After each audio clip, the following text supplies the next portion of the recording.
आज बात करेंगे जमुई विधानसभा सीट की। जमुई विधानसभा सीट जो है वो एक ऐसा सीट है जहां पर यादव, मुस्लिम और राजपूत वोट जो है वो हमेशा से निर्णायक माने जाते रहे हैं। अब सबसे पहले जरा उम्मीदवारों के ऊपर नजर डाल लेते हैं। जमुई सीट से श्रेयसी सिंह जो हैं, जो कि एथलीट है और कहीं ना कहीं बिहार से कॉमनवेल्थ को रिप्रेजेंट भी कर चुकी हैं, बिहार से आती हैं और जमुई से ही आती हैं। जमुई से ये पहले यहाँ पर जीत भी चुकी हैं और श्रेयसी सिंह को अब की बार भारतीय जनता पार्टी ने टिकट दिया है। इसी के साथ इनके खिलाफ में जो है वो है आरजेडी के मोहम्मद शमशाद आलम। अब देखिए, श्रेयसी सिंह और मोहम्मद शमशाद आलम में एक बड़ी टक्कर जो है वो देखने को मिलती, मगर इस बीच जो कहानी को ट्विस्ट में बदल रहे हैं, कहानी में एक ट्विस्ट ला रहे हैं, एक कहीं ना कहीं त्रिकोणीय बना रहे हैं इस मुकाबले को, वो है अनिल प्रसाद शाह, जो कि जन स्वराज पार्टी से हैं। और जरा इस चीज़ को ध्यान से समझिएगा कि यहाँ पर मुस्लिम समुदाय के जो लोग हैं वो कहीं ना कहीं निर्णायक वोटर माने जाते हैं, यहाँ पर निर्णायक रहते हैं जीत और हार के फैसले में। शायद यही वजह है कि अब की बार आरजेडी ने एमवाई समीकरण पे पूरा फोकस इस सीट से किया है। अब देखिए जरा कि जमुई विधानसभा जिले की हॉट सीट के रूप में मानी जाने वाली ये सीट जो है वो समाजवादियों और कांग्रेसियों का गढ़ कहा जाता था। यानी कि ये सीट जो है वो हमेशा से समाजवादियों और कांग्रेसियों का गढ़ रहा है और यहाँ से 2020 में पहली बार कमल खिलाने में कामयाब हुई थी श्रेयसी सिंह।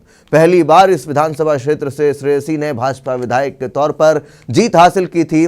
और अब जरा इस चीज को समझिए कि जो जमुई विधानसभा क्षेत्र है इसमें कुल 12 उम्मीदवार मैदान में उतरे हुए हैं, मगर फिर भी इन 12 में से जो 3 प्रमुख है जिनके बीच जीत और हार की टक्कर है, वो यही 3 नाम है जो कि हमने आपको भी बताए हैं। और फिर उसके बाद इस चीज़ को समझिए कि ये जो श्रेयसी सिंह हैं वो बीजेपी के नेतृत्व वाले जो एनडीए गठबंधन है उसकी प्रत्याशी हैं और श्रेयसी सिंह 2020 के विधानसभा चुनाव में आरजेडी के विजय प्रकाश यादव को 41,049 वोटों के बड़े अंतर से हराकर शानदार जीत हासिल की थी।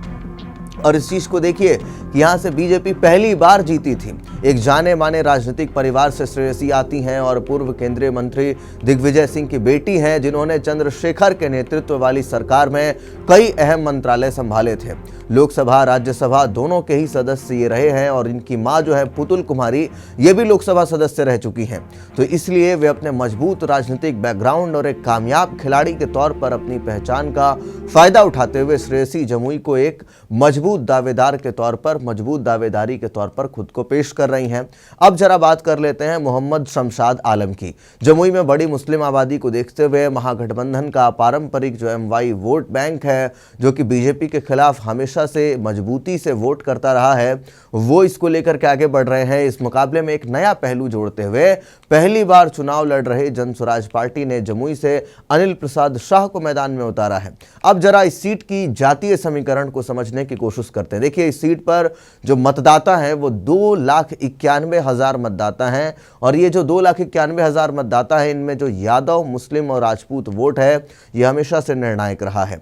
साथ ही अनुसूचित जाति की आबादी भी 19% के करीब है और जमुई में चिराग पासवान का प्रभाव हमेशा से बहुत बड़ा रहा है। और अब की बार चिराग पासवान जो है वो कहीं ना कहीं जो एनडीए है उसके घटक दल के हिस्सा है और ये चीज साफ दिखाता है कि किस तरीके से ये जो अनुसूचित जाति के 19% वोट है वो किस पाले में जाता हुआ नजर आएगा और हर बार चुनावी परिणामों में ये अहम प्रभाव डालता है। अब इस चीज को देखिए कि जो मुस्लिम मतदाता है वो 13.6% है यहाँ से और ये मुस्लिम मतदाता अब आरजेडी के पक्ष में जाता हुआ नजर आएगा, क्योंकि जो कैंडिडेट भी हैं वो भी मुस्लिम समुदाय से आते हैं और ग्रामीण इलाकों में जो वर्चस्व है वही यहाँ पर जो ग्रामीण क्षेत्र है वो बहुत बड़ा है और यहाँ पर लगभग 79.67% वोट जो है वो ग्रामीण क्षेत्र से ही आते हैं, जबकि 20.36% शहरी मतदाता हैं। तो अब इस चीज़ को देखिए कि किस तरीके से श्रेयसी सिंह जो है वो राजपूत समुदाय से आती हैं और मैंने आपको बताया मुस्लिम और राजपूत जो हैं वो यहाँ पर निर्णायक हैं। तो ऐसे में राजपूत समुदाय को साधने के लिए श्रेयसी सिंह को अब की बार चुनावी मैदान में उतारा गया है। बाकी बीजेपी का जो कोर वोट बैंक है, जो यहाँ पर अग्रिम मतदाता जो हैं, जो अपर क्लास से आते हैं वो तो है ही, मगर इसी के साथ जो कुल मिलाकर के बात यह है कि जो मुस्लिम मतदाता हैं, जो हमेशा से आरजेडी के ही पक्ष में रहे हैं, अब की बार वो शायद बट भी जाएं कहीं जनसुराज के आने से, मगर ऐसा कम होता हुआ नज़र आ रहा है। और इस चीज़ को समझिए कि यहाँ पर अब की बार जो श्रेयसी सिंह हैं वो किस तरीके से चिराग पासवान के साथ होने से और मजबूती के साथ अपनी दावेदारी को पेश कर रही हैं। हालांकि जनसुराज पार्टी जो है वो कितना यहाँ पर गेम बिगाड़ती है, इसके ऊपर सबकी नज़रें टिकी हुई हैं।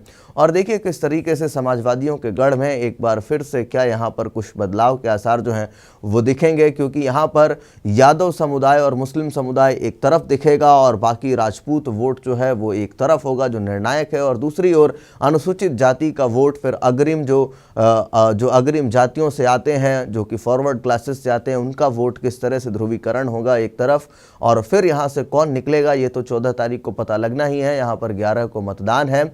ऐसे में आप क्या कुछ सोचते हैं कि इस चुनावी विधानसभा क्षेत्र से, ये जो क्षेत्र है जमुई, यहाँ से कौन बाजी मारेगा? आप क्या कुछ सोचते हैं? कमेंट बॉक्स में अपनी राय जरूर दें। तब तक के लिए दीजिए इजाजत। धन्यवाद।